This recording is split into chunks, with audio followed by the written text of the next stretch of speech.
Welcome to Bookpods. Today we are jumping straight into something pretty fascinating. Ikigai. You pronounce it Ikigai.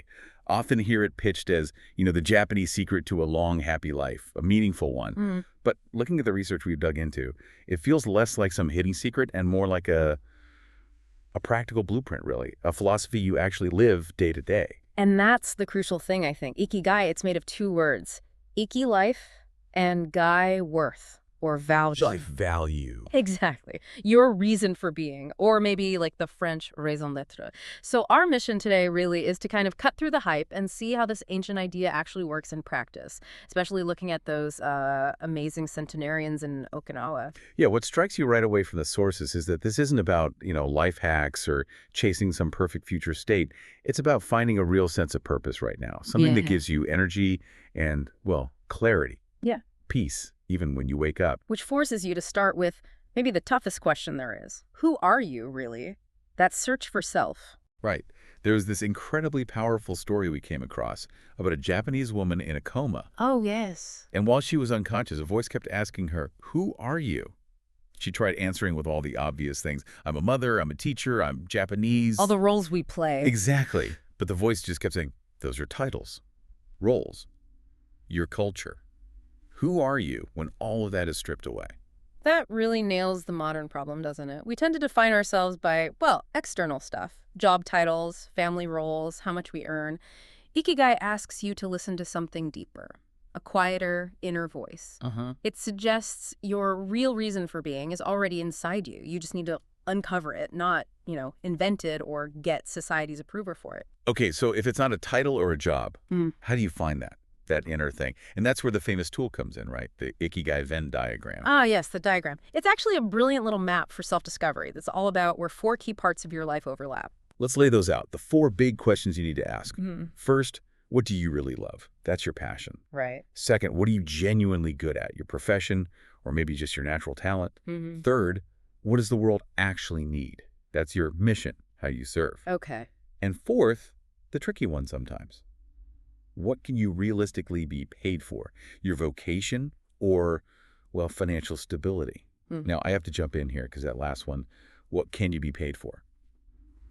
That often gets people, especially creative types, a bit worked up. Sure. Like, what if I love something, I'm great at it, and the world desperately needs its, say, free, high-quality education, but I just can't make a living from it?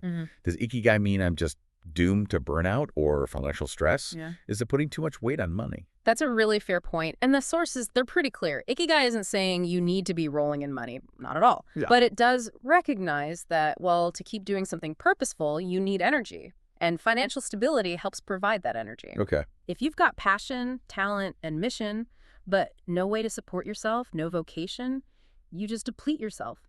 You can't really serve anyone effectively if you're constantly worried about paying the bills. Right. That makes sense. And the other gaps are just as problematic. Think about combining what you're good at and what pays well. That's the classic successful but miserable scenario, isn't it? Oh, yeah. Lots of people there. Exactly.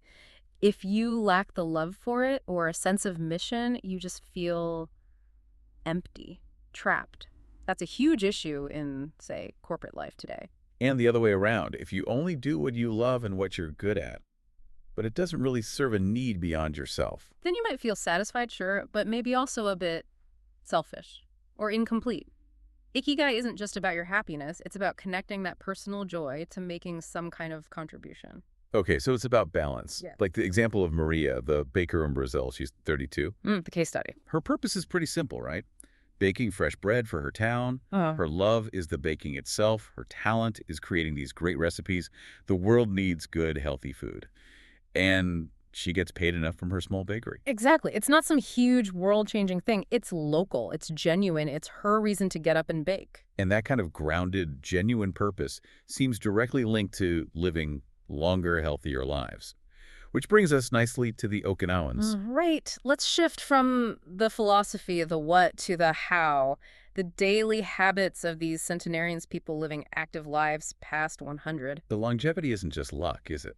It seems like a very deliberate lifestyle. What's the first big habit? The first one is all about mindful eating. They have this principle, hara hachibu. Hara hachibu. Which means eating only until you're about 80% full. So they stop when they still feel just a little bit hungry. Eating is slow, it's focused for them. 80%. That's the challenge. My 80% might be someone else's 120%. Uh-huh. Yeah, I know what you mean. But the research suggests this small habit is so important because constantly overeating puts a real strain on your digestion, wears the body down over time. Exactly.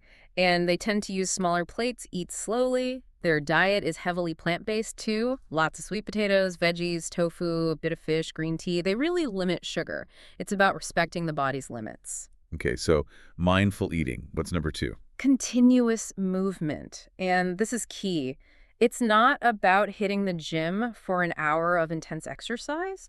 For the Okinawans, movement is just part of living. It's constant, gentle motion. Like gardening, walking. Yeah, gardening, walking, just getting up and down, stretching naturally all day long. They just integrate physical activity without thinking about it as exercise. I love that detail about their low-tech environment. Right. Many sit on the floor or on low stools. Right? Which means every single time they sit down or stand up, they're doing a mini squat, basically, engaging their core, stretching hips and legs.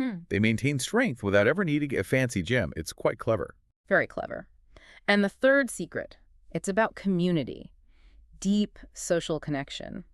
They have these things called moai. Moai. Tell us about those. A moai is basically a small group of friends, often formed in childhood, who stick together for life. They support each other financially, socially, emotionally.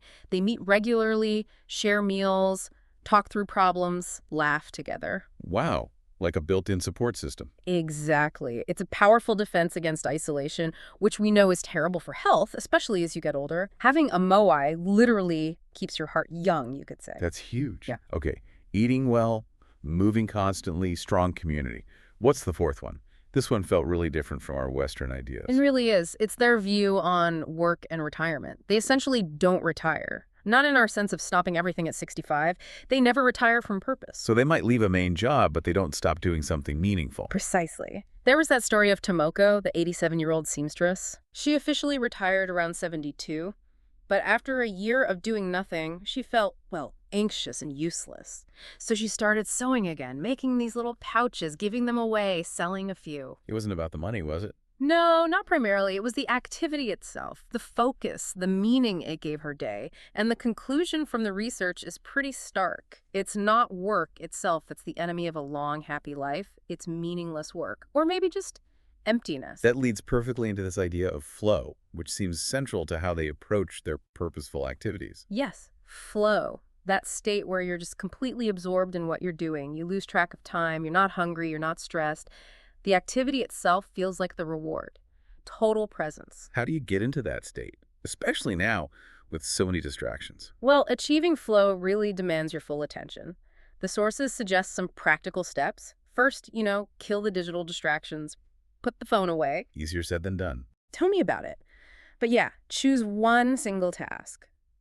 And then do it slowly, mindfully. Really savor the process, not just rush to the end result. Could be anything, washing dishes, writing, gardening. Like Kenji, the Japanese spoon maker in the book. Exactly. When someone asked him if making spoons all day was boring, he said something like, "I'm not making spoons, I'm making peace with the world." Wow, that's Yeah. deep. His work was his meditation.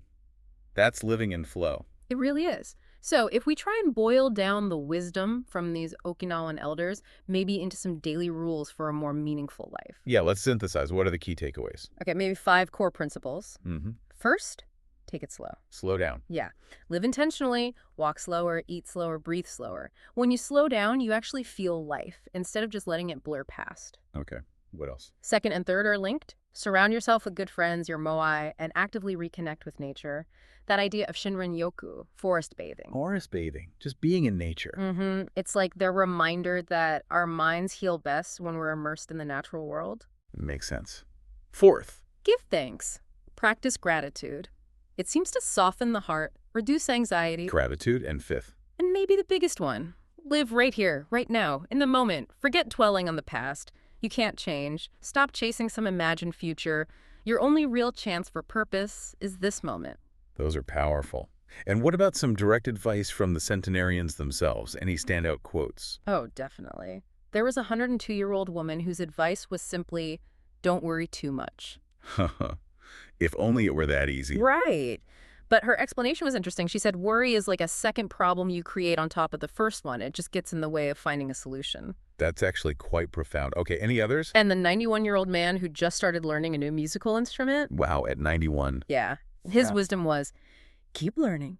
He said when you stop learning, your brain starts, well, die off. It's not age itself that gets people, it's emptiness.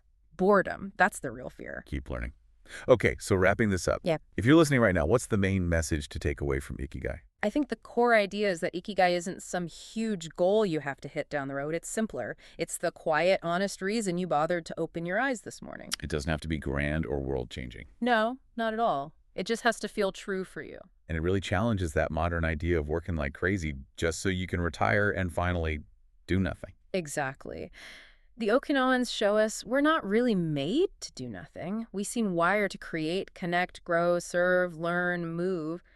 Our sense of self-worth seems deeply tied to contribution, to being in that state of flow. Which brings us back to that heartbreaking story of the young man whose grandfather, on his deathbed, regretted waiting his whole life to actually live. Yeah, a real cautionary tale. So the message is, don't wait. Don't put off living meaningfully until retirement or some other milestone. Ikigai feels like a pretty urgent call to action, actually. It really does. Find your people, your moai. Seek out that feeling of flow, even in small daily tasks, and never, ever retire from having a purpose. Start today. Find that reason to get up tomorrow morning.